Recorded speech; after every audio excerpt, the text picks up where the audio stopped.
why don't we get this party started? All right, everybody, welcome. Thank you all for joining us. I'm John Avlon, CNN, OPC board member, along with Bill and Mike, to discuss their great new book, Battlefield Cyber. It is so timely, it is so smart, and I so appreciate that it focuses on solutions and not just problems.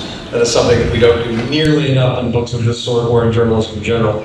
Let's start out just easy, kind of an odd couple, I dig it. How'd y'all meet? How'd you get?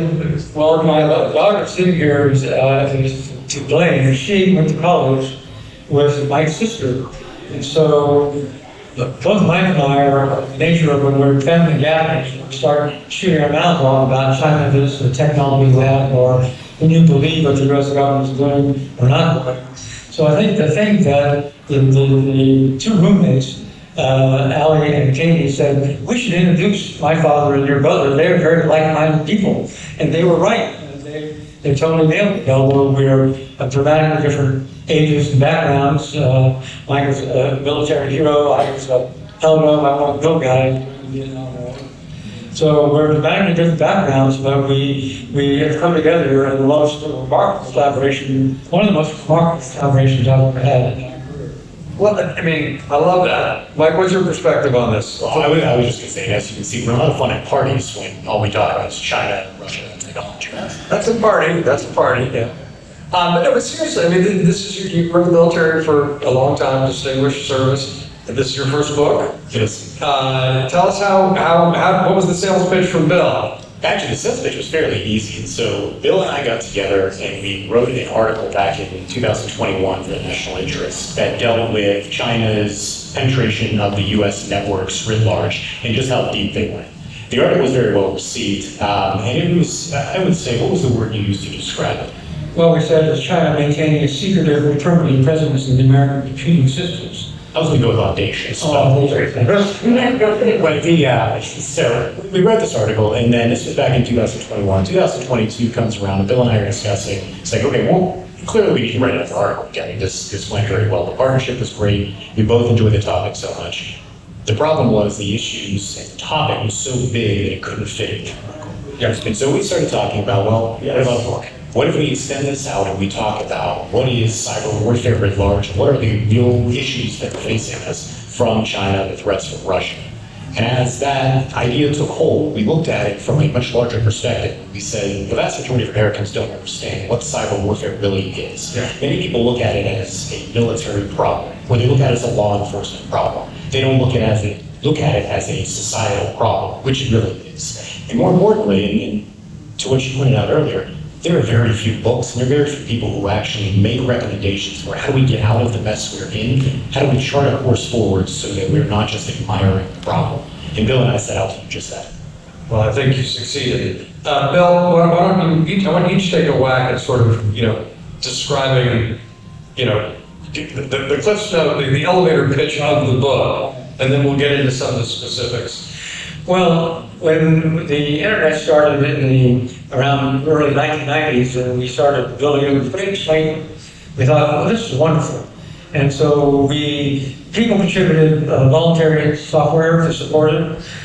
People believed in it, believed this was going to be a great unifying force in the world.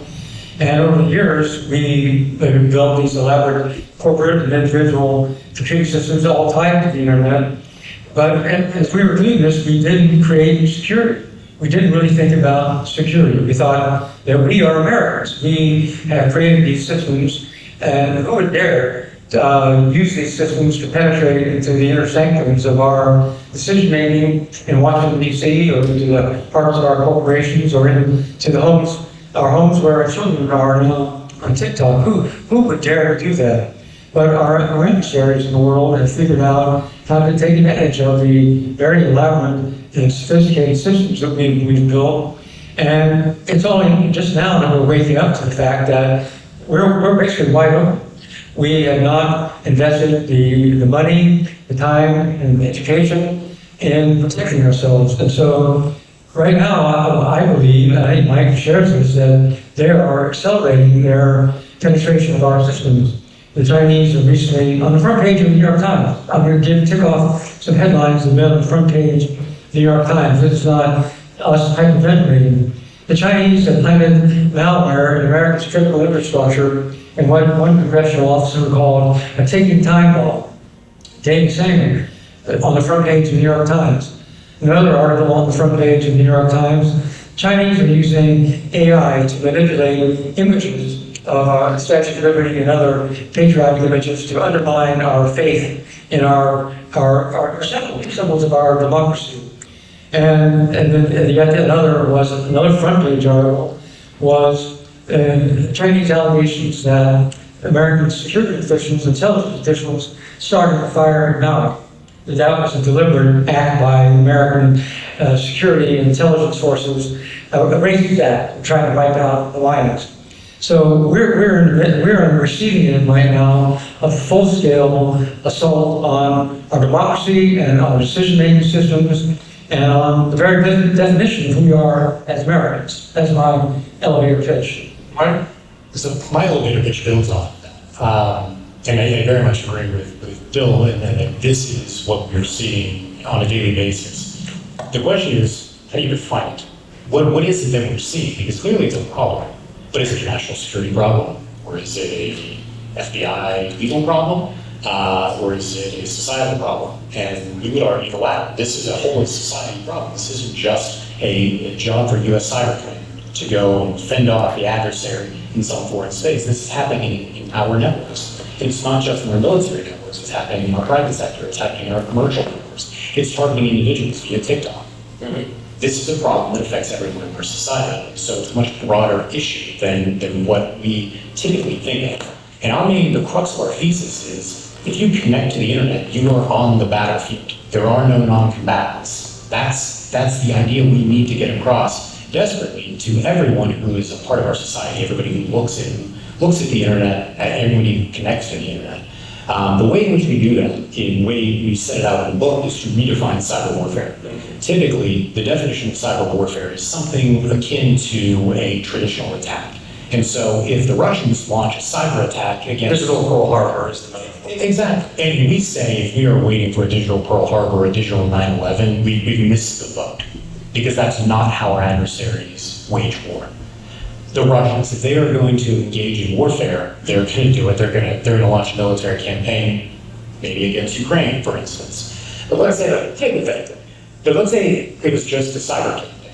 If the Russians conduct a wiperware attack, again, hypothetically, against Ukrainian networks, but it causes no physical damage, is that an attack? Well, under international law, the answer is no. That's not an attack. That's not something that would necessitate or would permit a forceful response under international law. So then where are we? Where do we sit? And we argue that we need to redefine what cyber warfare is. Because we look at warfare from a military perspective and we say we've got phase 0, which is preparation, phase 1, which is moving forces into theater, phase 2, which is actually engaging in conflict, all the way up to phase 5.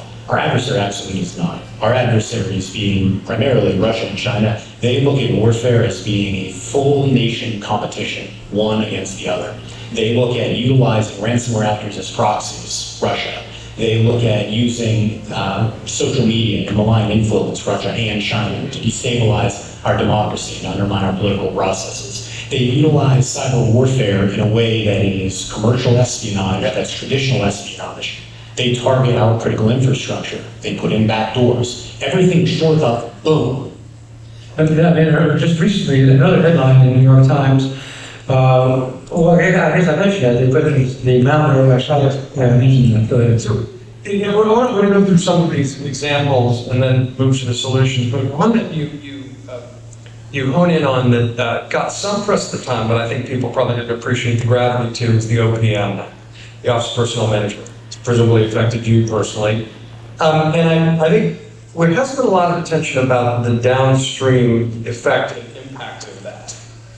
Explain to people what it was taken, and is it the dog that hasn't barked yet as far as we know, or do you have evidence of any application yet?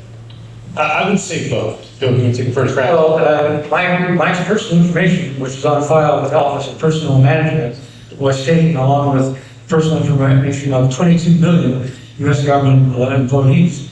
So the Chinese pulled that hack off, and they've also, the APT-10 hack, Advanced Persistent Threat Hack of 2018, they got names of personal identifying information of another 100,000 members of the U.S. Navy.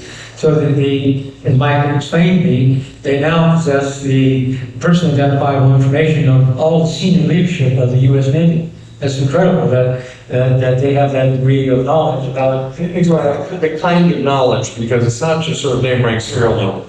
No, correct. And so as you go through, it's a name that we have collected. So this is the legacy. Back in 2015, the Office of Personnel Management was responsible for doing all of the personnel security screenings for the entire federal government, but to include the DoD, with the exception of the CIA, because they don't trust anyone. So OPM would conduct these background screenings.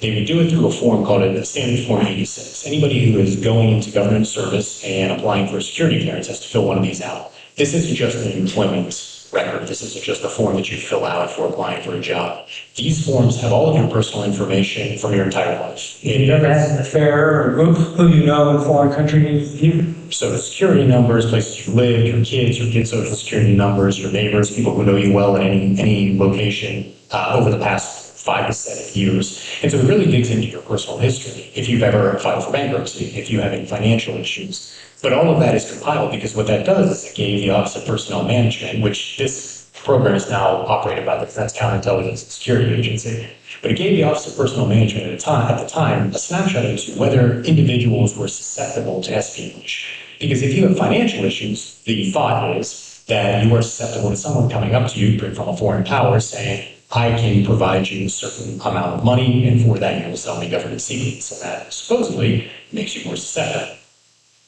Separate debate.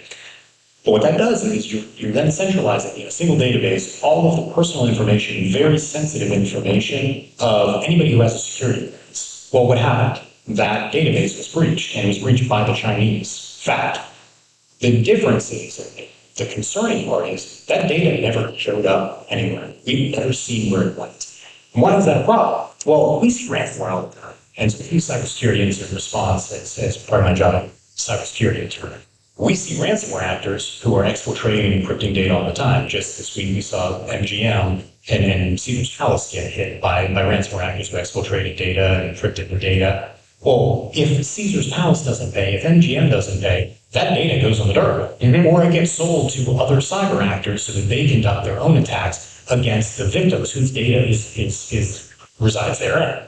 And so there are a whole bunch of notification requirements and all these things. So what does that lead you to conclude? Well, it leads me to conclude that the Chinese are utilizing that data for targeting purposes, for their own ends. Because otherwise, we would have seen, if it was a normal cyber actor, that would have shown up on the dark web. The Chinese are hoarding that data, and they're keeping it such that they can utilize it to harm our national security. It's reached the point, John, that American military and intelligence officers who wish to go out in the world to advance American interests, that the Chinese can compile profiles of the most prominent of them, the ones that most concern them, because they have fast information, health information, Marriott, United Airlines, travel information, passport numbers. So, American intelligence and military officers can't go to China and meet with Chinese people because they're being tracked. And they're tracking the Chinese, they're tracking the Americans so that they can pinpoint a certain hotel or a certain meeting took place. And Mike has explained it even extends to places like East Africa, where the Chinese created smart cities with all the in-vision cameras, facial recognition cameras. So if the facial recognition cameras pick up an American for you in Kenya, China goes to Beijing. They know what the Americans are or something in China. So I want to take a step back for a second because your previous book had to do with sort of the arc of your reporting career and experience reporting in China in the early 80s, right, and the 90s. And you really saw the transformation of this country from being basically an afterthought backwater to a major player in geopolitics. In some ways, there's an interesting parallel you address in this book, which is that America obviously has first mover advantage with the internet. DARPA, I mean, these are our advances to some extent, quote unquote. And when the Chinese first started getting into cyber, they were clumsy. But they got good at it really quick. Right, they were galvanized by Snowden's revelations 10 years ago that the NSA was in the Hawkeyes networks. That really pissed them off. And so they've spent the last 10 years, at least 10 years, hardening their systems, building a great firewall. We're a wide open society. They have a great firewall. They can protect and defend their systems against foreign penetration. So our children are on TikTok. They're TikTok in China, but it is patriotic and educational, and they passed a law that the Chinese students can only be on this for an hour.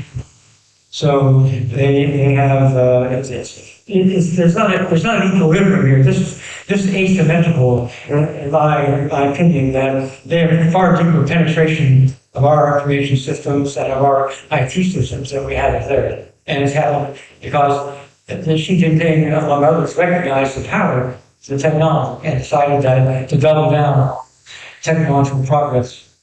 And Mike, tell us what your assessment of the current posture of the CCP is with regard to something, TikTok being an example that's very much in the news. Some people believe that threat is overhyped. It's certainly true that there are different versions of TikTok domestically and foreign. What are your thoughts about the ways that people might not appreciate there's an incursion into day-to-day apps and infrastructure systems? Certainly. So I think it's important to lay out what TikTok is and what it's not. So first and foremost, anytime you look at social media writ large, you have Facebook, you have now X, you got Instagram, you've got TikTok. And across the board, these platforms collect an ungodly amount of information. I mean, look at the terms of service. At some point when you've got 72 hours to yourself, just pull up your phone out, look at the terms of service. Your Instagram's a really good read. But look at the amount of data that they collect on you. One of the problems is that we don't have a federal data privacy law that regulates this, that limits the type and quantity of data that these types of companies can collect. And so it really is weird. We get pushback a lot. People say all the time, well, Instagram does the same thing. Twitter or X does the same thing. Facebook does the same thing. Why are you picking TikTok? And while that's true, TikTok is just doing what our laws permit it to do. The key difference is this. In the United States, we have specific laws that protect individual rights, things like the Fourth Amendment. They exist because we have an inherent concern that the government is going to have overreach and is going to take information that they shouldn't. We want protections of our citizens against our government. Government shouldn't be able to go and just take all of the data that exists in any domestic database and utilize it for law enforcement purposes or to persecute individuals. Bedrock of our Constitution, bedrock of our civil rights. China is exactly the opposite. The Chinese Communist Party exists to support itself. And so all of the laws that exist in China are there to support and to ensure that the Chinese Communist Party stays in power. Beginning back in 2015, China began enacting a series of laws that gave them essentially unfettered access to the networks and databases of any company operating in China or headquartered in China, which includes ByteDance, TikTok's parent company. What that means is the national security law, national intelligence law, and cybersecurity laws of China give unfettered access to the Ministry of Personal Security, the Ministry of Public Security. Anytime they go to a company in China and say, you need to provide us this data, you need to provide us access to their network, there is not an option. This isn't a subpoena and warrant process. They either cooperate or they get shut down. And so all of the data that TikTok is collecting from our mobile devices, our contact lists, our individual locations at any time, The locations are Avlon. include and facial recognition, your gait from the way you do these dances on TikTok. And I've seen you, John. They're good dances. I decidedly not on TikTok, I will tell you, but thanks for the, talking right there. But they're collecting all of this data and they're utilizing it in order to feed their artificial intelligence training algorithms. China is a country of 1.4 billion people. They have more training data for their artificial intelligence than anywhere on Earth. Yeah. What they don't have is training data on Caucasians, on Africans, on Europeans, and because they're primarily collecting information from their giant surveillance system that's all across their country on Han Chinese. And so to expand that, they're utilizing things like TikTok in order to collect that information. So that's one aspect of it. The data collection, certainly a problem. The other aspect of it is that TikTok is now the single greatest tool of propaganda ever created. It reaches 140 million Americans every single day. 140 million Americans. And it can be tailored to go very specifically to any demographic, to any individual, and send them a message that's going to alter the way they think, alter the way they act, and impact them very specifically. Think about all of the advertisements you receive from Google or from Facebook that are based on the emails you send. If you type into Gmail that you're thinking about buying Nike shoes, suddenly you get all of these Nike shoe advertisements on your Google feed. Now imagine that China has that capability, but they're doing it to undermine our political process, to make you think that President Biden is the worst person on earth. So let's actually go there and you know, this book is not just about China, it's also about Russia. It's not exclusively about those two, but it's about the threats they primarily represent. Bill, your book talks about not only, I think, the relatively well-known attempts to influence the election in 2016, but those that occurred in 20 and new revelations that came out more recently about the degree to which Russia in particular, via the IRA, was trying to exacerbate our political divides, often along racial lines. But certainly, I mean, you know, all the aspects of polarization that feed into that. Tell folks some new examples of that, some newer examples, because some information came out relatively recently. My favorite story is based on an interview we did, is a single Russian entity funded by and supported by the Russian intelligence service creates a website that says, in English, all teachers should carry guns in American schools. And it's translated in English, it's fluent, it's compelling, and it works its way into the American information ecosystem, primarily the conservative end of the spectrum. The same organization then creates another website in fluent English that says it's a sacrilege against everything Americans believe in to have American teachers carrying guns in schools. So this then infiltrates into the American ecosystem, and Americans are not particularly sophisticated about where does this website come from. It's in English, they make the arguments I like, they embrace it. So the Russians then can watch this debate, it's a wedge issue, and if the wedge issue starts to die down, they can fire it up again. This website starts calling these guys, you sons of bitches, you don't know what you're talking about, they call back. So they can raise the emotional temperature of the wedge issues. They've done the same with Roe v. Wade. They jumped on that and exacerbated the bitter divides we have, which we created these bitter divides. They did not create them, but they are exacerbating, exploiting. So that's my favorite example. The Russians are better at that than the Chinese. The Chinese propaganda seems to be aimed at undermining our, as you say, racial harmony. It was Zhao Lijian. What was the name of the foreign ministry, the wolf warrior? It was Zhao Lijian. Zhao Lijian. He made remarks saying that, well, COVID is having a disproportionately negative impact on African Americans, and it's all because of the racism of the American system.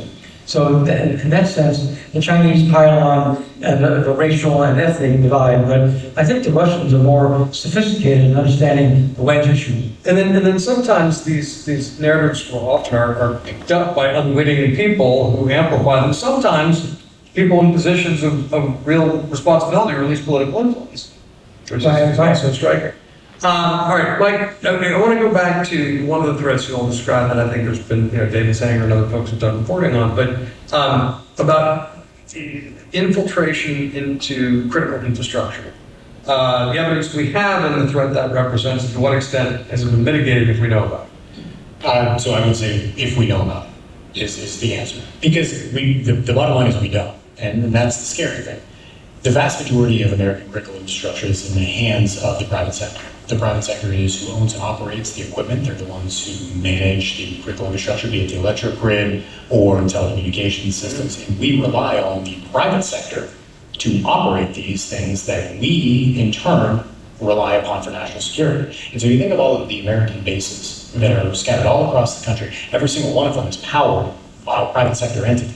Every single one of them relies on telecommunications from a private sector entity, whether it's Verizon or CenturyLink or any of another 100 different telecommunications providers. Well, who is ensuring their cybersecurity? We have regulations, and we have a stick. The regulation says you must be up to a certain point.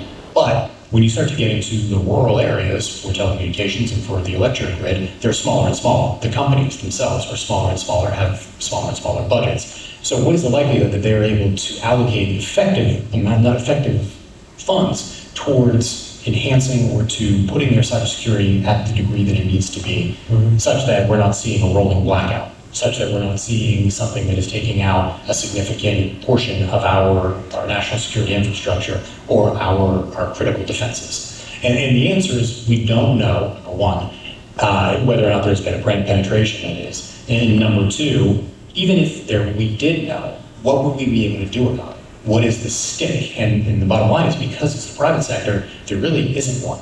Because the private sector turns around and says, you want us to have redundant capabilities. That if we have a large power generation piece of equipment that costs hundreds of thousands of dollars, millions of dollars to purchase, maintain, and operate, that you want us to have multiple of those in case one goes down. Okay, federal government, are you going to pay for it? And the answer is no, the federal government's not, because it's a private sector entity. And so the private sector, then, we get into this continuous tug of war where we don't have enough redundancy within our critical infrastructure to actually withstand a complex cyber attack on our critical infrastructure, and the government is not funding it appropriately. So that gets us, I think, to solutions. And I want to focus on that for around 15 minutes and then get to questions from folks in the audience. So let's talk about solutions. You talk a little bit about the need for public-private cooperation, and also for the private sector to, I guess one term would be, don't let greed make your decisions for you when it comes to vis-a-vis foreign investment, and particularly in China. You don't call for, by the way, decoupling for China. I think called rebalancing, which I think is a very good way of thinking about it. Why don't you address that? Let's talk through some, no pun intended, some solutions. So the question you had, put an answer to the question is what? The public-private partnership you think is necessary to address what Mike just laid out, those vulnerabilities. Well, so the critical infrastructure is one of the biggest problems. The other enormous problem is the defense industrial base, 300,000 companies that make the gear, the technology that the Pentagon uses. So these are private sector companies that want to be involved in making money and enhancing their quarterly earnings, and that's the way this profit motive is at the heart of the American success in the world, that we are an affluent and successful country partly because our private sector is laser focused on how do we make more money each quarter. But what they're not willing to do is to allow the Pentagon to inspect their IT systems, to look for foreign penetration. And they're not willing to allow the Pentagon even to hire third-party auditors like Mandiant or CrowdStrike to inspect their systems. As a result, the Chinese have stolen massive amounts of military technology from the defense industrial base. There must be a way to create a system where Mandiant, Cyber, CrowdStrike, and others have the threat information given to them by the different government agencies and can scan their clients, the private sector, to identify the problems, to help their private sector clients identify and communicate potential problems in their systems. That would sidestep the problem of the federal government, the big bad boys, are telling you what to do. If we could create a hybrid system where we cooperated and we defended each other's interests. Government defended its interest for cybersecurity, the private sector defended its interest to make money, so we need some creative thinking in terms of how do we accomplish national goals without violating the gap between the public and private sector. Our sheer openness, our sheer pluralism is one of the reasons why we're so vulnerable. We believe in checks and balances. We believe in having no one really being in charge of telling people what they can do every day. So one of the questions we get from people when we talk about this is, are we going to have to give up our rights as Americans to solve this problem? Are you going to tell us we have to obey some gray bureaucrat in Washington? Are we going to have to give up our rights? So this is very sensitive. How can we create win-win solutions where we defend our cybersecurity, private sector continues to be able to make money. This is what we call for. This is what we call for in the book. We need ways to do that. Well, I mean, one term for it is enlightened self-interest. Another is a focus on the common good and the common ground. Cooperation is something we are in short supply of, particularly in Washington. And yet, as you point out, there were a number of bipartisan pieces of legislation, in part dealt with this, that, from the, under the Biden administration, the CHIPS Act in particular, took it seriously. Mike, tell us about some of the legislation you all are encouraging Congress to pass. And then I also, given that you're a former member of the military, proposed cyber force based on the Coast Guard, which I thought was kind of interesting. Tell us about that. So first of all, from a legislative perspective, it's much larger than legislative. This would be more of an executive branch action, much in the same way as after 9/11, we stood up the Department of Homeland Security because shoes were bad. We had to wage a war on shoes going over the airport. So we had the Department of Homeland Security moving forward. And everyone thought, in general, that's a good thing. We need to have a government agency, a secretary, cabinet-level agency that's responsible for defending the homeland. Well, cyberspace affects everything. Cyberspace reaches across the very broad spectrum, not just of the executive branch, but the broad spectrum of society, yet we do not have a cabinet-level secretary or agency, government department, that's responsible for administering cybersecurity. But it goes beyond cybersecurity. What we put forth is not just a Department of Cybersecurity, but writ large, a Department of Digital Services. And the Department of Digital Services would be headed by what is now the Office of the National Cyber Director, as the secretary, or as the cabinet level secretary. Within the Department of Digital Services, we recommend having the Cybersecurity and Infrastructure Security Agency. CISA. CISA, yeah, and then also the different elements within the federal government that all have cyber in their name. So the different cyber divisions, not the ones that are defending their network, but the ones that are administering things. And so the SEC recently put out a cyber regulation for all publicly traded companies that they have to report cyber incidents within 72 hours. They have to report payment of ransomware within 24 hours. And then they also have to have cybersecurity governance and all these different things. Well, the SEC has a regulation. The TSA has a regulation. NYDFS has a regulation. We've got 50 different state regulations that deal with breach notification. We've got 9 state regulations that deal with data privacy. Yet we still do not have a federal data privacy regulation. We still do not have a federal agency that's overall responsible for cybersecurity. No one is in charge. And so, in fact, we're doing 50 state, when it's inherently a borderless problem. and then we've got the Department of Commerce that's responsible for putting out standards and guidance that touches every company within the United States, because the cybersecurity framework, if you're in the defense industrial base, the 800 TAC 171 responsibilities, the 110 controls for dealing with controlled unclassified information that now every company, all those 300,000 companies, have to ensure that they're compliant with. And so NIST from the Department of Commerce is telling defense industrial-based companies what are the controls that they need to put in place to ensure that they are protecting military secrets. That's what we're saying. This is the structure that we have. So we're saying, well, why do that? Why have all of these different government agencies when you can house it under one cabinet level secretary that's overall responsible for it? But then we go a step further. If you just have someone who is regulatory, someone who is just telling companies and telling government agencies what to do, how effective is that? Mm-hmm. You need to have something with a little bit more teeth. And so we recommend establishing a 7th service. And the 7th service is the United States Cyber Force. We have a Space Force, we call it a Cyber Force. The Cyber Force would be modeled after the Coast Guard. And the reason we did this is because currently all of our cyber mission force, meaning all of the organizations or all of the military elements beneath U.S. Cyber Command, they're operating under Title 10. Title 10 United States Code, which are military operations, meaning they conduct valid military operations against valid military targets. Well, what about law enforcement? Well, that's the FBI. What if it's intelligence? Well, that's the CIA, the NSA, the counterintelligence community, but none of them actually talk to each other. None of them actually work together effectively. So if you have a ransomware actor that's operating at the behest or the direction of Russian FSB, what is that? Well, if they conduct a military attack, meaning a kinetic attack against the United States, that's a military act by a nation state, but it's an intelligence organization. Or it's a proxy that's conducting a criminal activity at the behest of.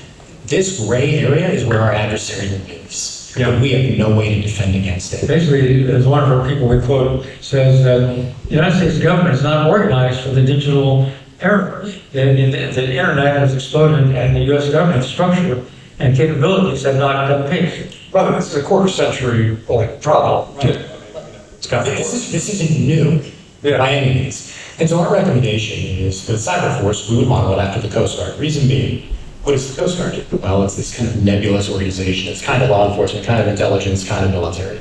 The United States Coast Guard is at all times a part of the Department of the Navy, meaning it operates under Title 10 authorities. We can deploy Coast Guard cutters under a Navy admiral in 7th or in 5th Fleet in the Middle East, for instance, to conduct operations in the Arabian Gulf or in the South China Sea. They're a military organization. Well, they also have law enforcement authorities under Title 18. They can board ships, they can arrest people, they can do drug enforcement, because they have those law enforcement authorities. Under Executive Order 12333, they're also a part of the intelligence community, meaning they're deriving their authorities to conduct intelligence operations directly from the president, not from the DoD, not from DHS. They're also a part of DHS, so they operate under Title VI, which are DHS authorities. They also have Title 14, which are Coast Guard authorities. And so they derive all these different authorities. They're able to operate in this gray zone because that's what we need them to do. That's fascinating. And so in order for a Coast Guardsman to conduct their operations effectively against drug traffickers, for instance, they need to be at all times military, they need to be intelligence community, they need to be law enforcement, they need to have their own authorities. And oh, by the way, the Coast Guard can board any vessel in the continental United States, meaning our waters, and they can take it over. That's part of their authorities. So what's the difference between a Coast Guardsman doing that or a cyber force operator going to a virtual private server in Florida that we know Russian cyber actors are utilizing as a hot point to penetrate critical infrastructure and saying, we are coming over and we are shutting you down for a period of time because this is being used to target and harm Americans. That authority exists in the Coast Guard in the maritime domain, yet we have nothing similar in cyberspace, but we could. That's a fascinating parallel in terms of the variable sort of ability to operate in a gray zone that the Coast Guard presents. That's fascinating, and thank you for clarifying that for me, because it's really interesting, and the audience. Bill, I want to get to questions soon, but one of the things the book calls for, and I'm biased to this as a card-carrying centrist, but you call for a renewal of the political sentiment. Explain why that is practical and necessary for this particular challenge. Well, there's so many things we need to do. We need to move past arguing about which bathrooms our kids can use in their schools, to talking about what should the kids be learning about misinformation and disinformation. How can we educate them about social media? How can we tell them that you can't believe everything you see on social media? You need to validate things. You need to have multiple sources. You need to be more sophisticated about the information you receive and you give out. We need a political center to work on ending the digital divide in our country, where many people don't have access to high-speed internet. This is not a liberal or conservative thing. We need people who are fully versed in writing code. We need people who are trained in operating computing systems. Our educational system is not adapted to the internet era. So we need major improvements in our educational system, which is a scene of great cultural wars right now. The cultural wars are preventing us from developing unified responses and so as long as we have the cultural wars and the bitter political divisions, our ability to respond and take actions that will defend ourselves is limited. And indeed, as you point out, our cultural wars are being exacerbated and exploited by our adversaries via this broader definition of cyber war. Right. I want to make sure we get time for questions, because there are a lot of smart people in here, and I think you also had a question for someone in Japan. I guess. Well, I'll just tell you what it was. He's cutting out the middleman, but okay. But the Tokyo Arzaki, my friend in Tokyo, who I believe is watching, asked the question that Chinese are penetrating Japanese media, Japanese companies, Japanese government. The Chinese are moving into Japan in big numbers. How can we in the West defend ourselves against the presence of so many Chinese who, many of whom believe in their adopted countries, and many of whom are playing for the other side? So he's asking us, what is our response? What can we do about that? And do you have an answer for him? I have. I'll give you an answer. My answer is we have. You have a great answer. Go ahead. We have 3 to 4 million Chinese Americans, and so we have a bad history in this country of the Japanese internment during World War II, which made it necessary, but it wasn't well done. Of the Chinese Exclusion Act, of the McCarthy era. Chinese American community is concerned that if they acknowledge that there are people who are living among them who are playing for the other side, and that will result in a backlash against all Chinese Americans, all Asian Americans. So it's a very sensitive issue.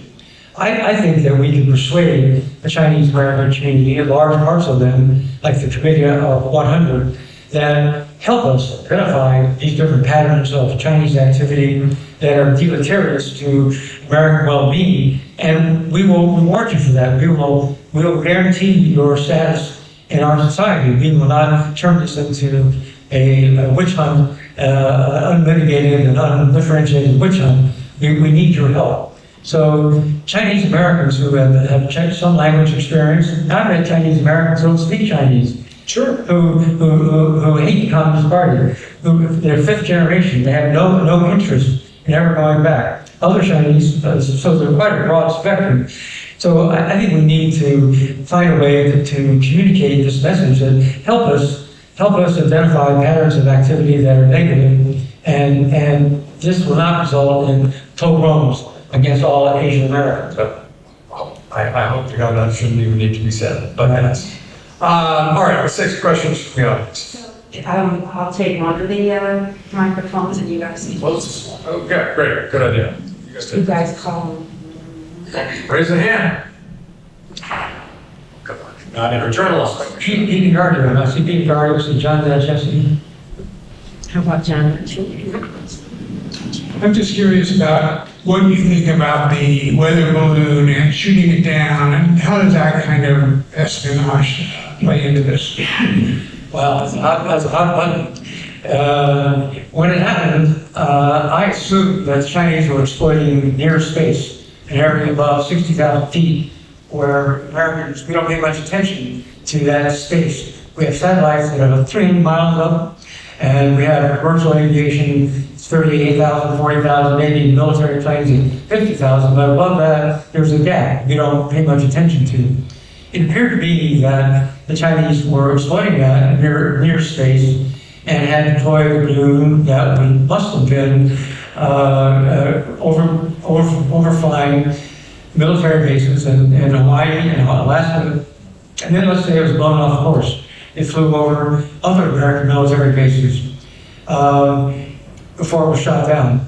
So General Miley, just in the last 48 hours, has come out and said, we now know, we assess with great certainty that it was not gathering intelligence as it flew over the United States, was not transmitting anything back to China. I find that really hard to believe. If I were a Chinese intelligence guy and would be flying over the United States, I would be using it for everything it's worth, and I would be extracting data from it as fast as possible, because what are the chances that you're ever going to recapture a balloon flying over the United States, headed for the Atlantic Ocean, headed out? I mean, what are the chances that you'd ever be able to recapture that and gather that? I think that it's a hot political issue. As the American military and the Biden administration acknowledged, this balloon was flying over and gathering sensitive military information about what frequencies does the American military use to communicate. I mean, think of the shitstorm that would erupt in Washington, the Republicans would pass. So I fear that there's a kind of denial of the truth happening. I can't prove it. I obviously don't have the detailed inside knowledge, but I smell a rat. So Mike, what is your opinion? So I would just say, first of all, it's not the first time it's happened. It's the first time it's been publicized. Second, the fact that the Chinese balloon flew over the entirety of the continental United States is pretty brazen on the part of the Chinese. And I think that alone shows the fact that they are in a state well beyond just competition with us. They are doing things that are much more brazen, much more in your face than they had been previously. And I think that tells us a little bit about their psyche, tells us a little bit about what their leadership thinks of our political leadership and our political will to respond. On the intelligence collection side, think about Starlink. Think about Viasat. Think about where these low Earth orbit satellites are that are geocentric, that are able to provide Wi-Fi to areas that otherwise wouldn't have it. And so you're able to project a Wi-Fi connection down into receivers at from just right above where that balloon was flying. So to tell me that it wasn't collecting anything and that it wasn't doing anything but flying over the United States, I think is far-fetched, especially considering all of the strategic military bases that it just so happened to fly over that are all communicating via SATCOM. And so whether they were able to collect anything of value, meaning non-encrypted communications, we can't say one way or the other. What I can say is that if they did collect even encrypted communications, those encrypted communications are going to go into a database which will be able to be cracked very soon by a quantum computer. All right. As you know, our capabilities for espionage have been extremely advanced for a long time, and Snowden reminded us. When it comes to things like digital espionage, backdoors, the ability to hack into critical infrastructure, what is China and Russia doing to us that we aren't doing to them, or that we would be doing if we could?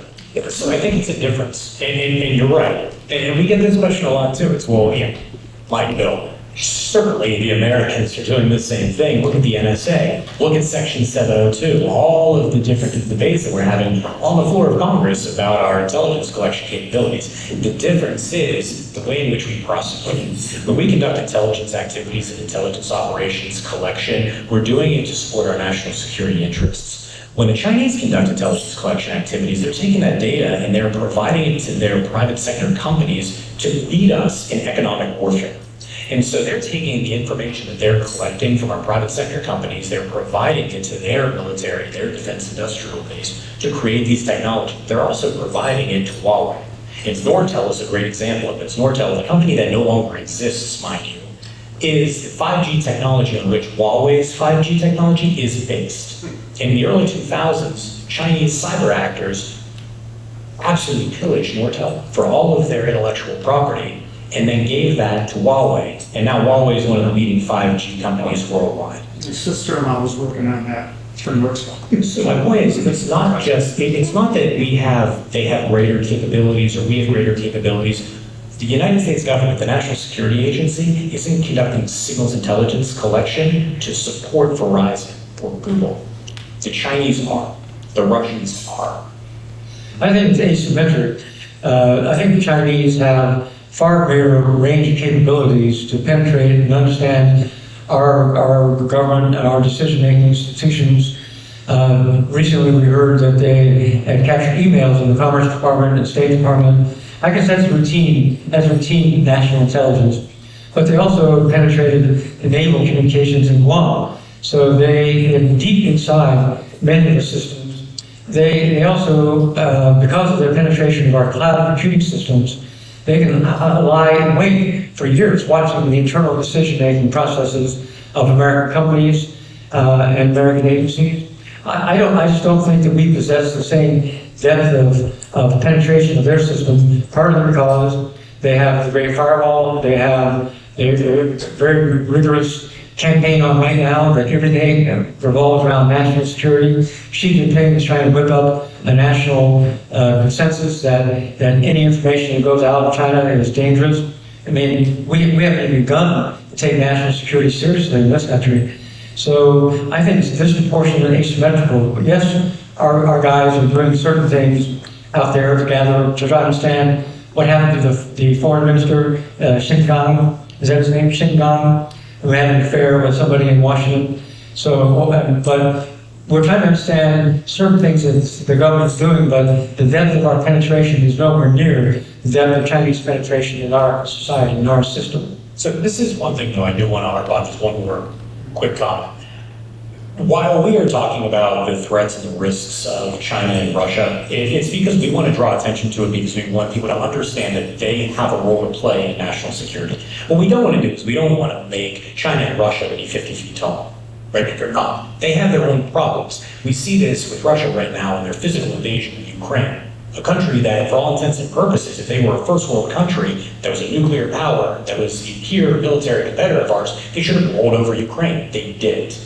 Because Russia, for all intents and purposes, is a third world country with nuclear weapons, right? And so when we talk about cyber warfare capabilities, they use asymmetries. They use asymmetric warfare capability in cyberspace to undermine our political systems.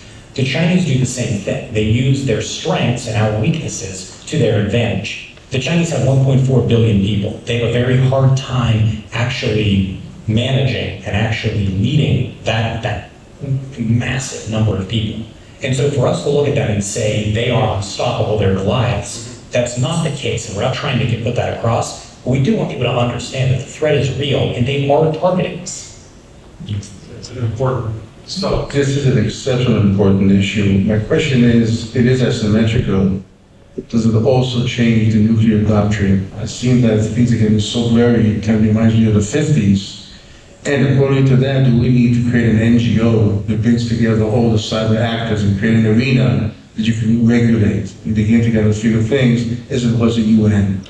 I think that calls into question the doctrine itself. And so when you're talking about mutually assured destruction with nuclear weapons, we know where the missile silos are. We know where the nukes are. We can actually, you can see via satellite imagery where their systems are, where their launch sites are, with the exception of ballistic missile submarines. And so by and large, if there is a nuclear strike, we're going to know about it, not only from the radar signature, not only from the fact that a ballistic missile is actually launching, but because we know where they are right now. And when a ballistic missile launches, when a nuclear weapon launches, it launches because they want to make a statement, this is a last resort. Cyber weapons are actually flip that on its head, because cyber weapons are constantly being used. They're constantly being held in reserve and not being talked about. If we had something that was an open, we were completely open kimono about our cyber warfare capabilities, there would no longer be capabilities because everyone would know about these zero-day vulnerabilities that exist out in the wild.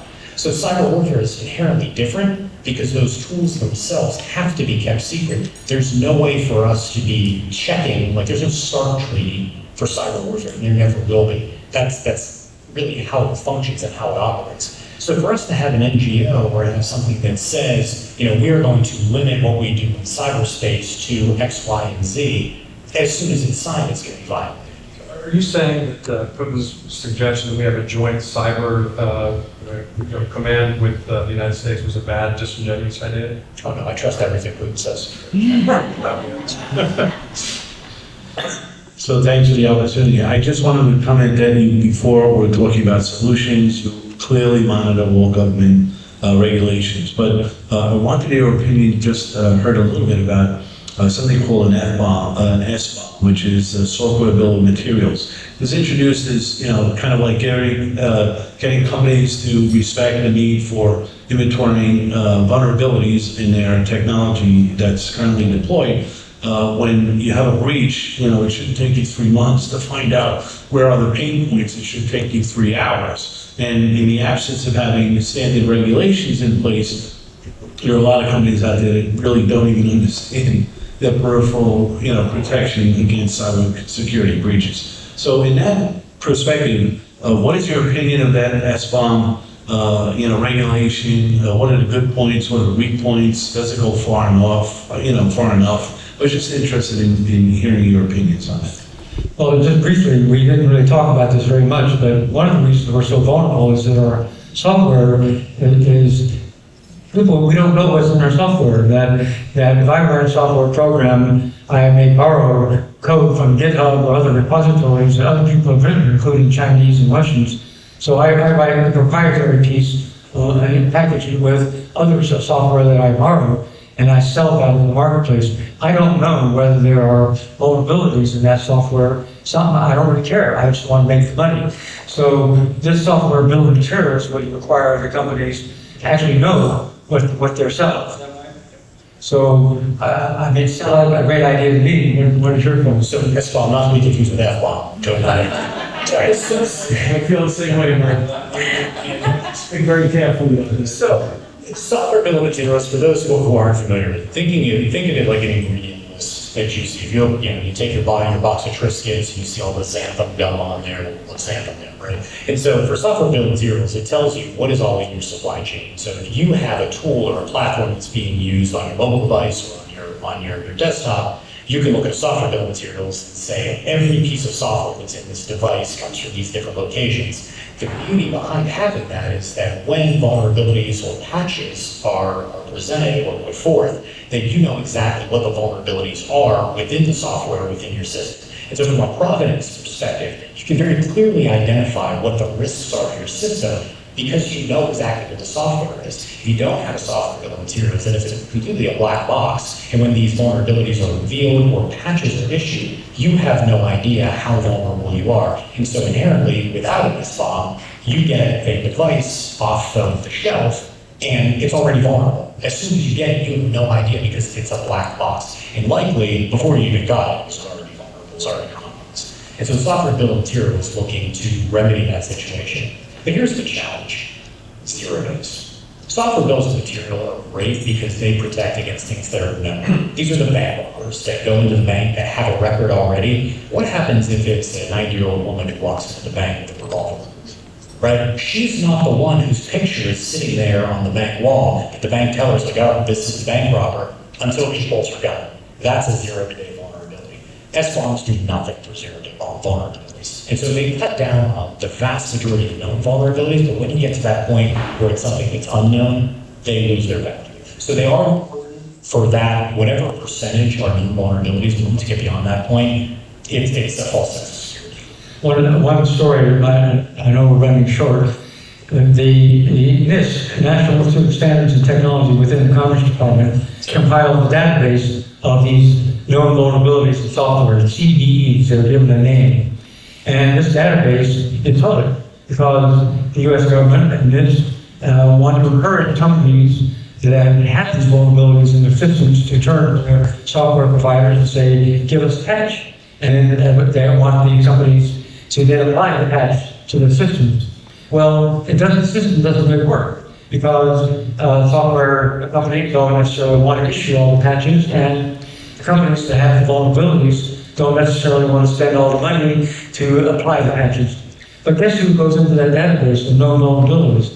The Ministry of State Security. China's CIA has been known, as according to CISA and FBI, they've been able to watch the Chinese ministry go into this database of known vulnerabilities to find out where are the vulnerabilities in America's software systems. And then we assume that the Ministry of State Security visits some of these, at least some of these companies and leave little presence behind malware so they can get in the back door sometime down the road. So that's how dysfunctional our system is. That one arm of the federal government is announcing to the world where the known vulnerabilities are in our software. It's just crazy. Well, you all make a very important, clear case for an overdue case for how we need to take, really think about this in a much more comprehensive way, as citizens, as corporations, as a country. It's a great book, it's an important book, it's a timely book. So thank you. Everyone go get your signed copy. It's by in the back. Signing copies after this. There you go.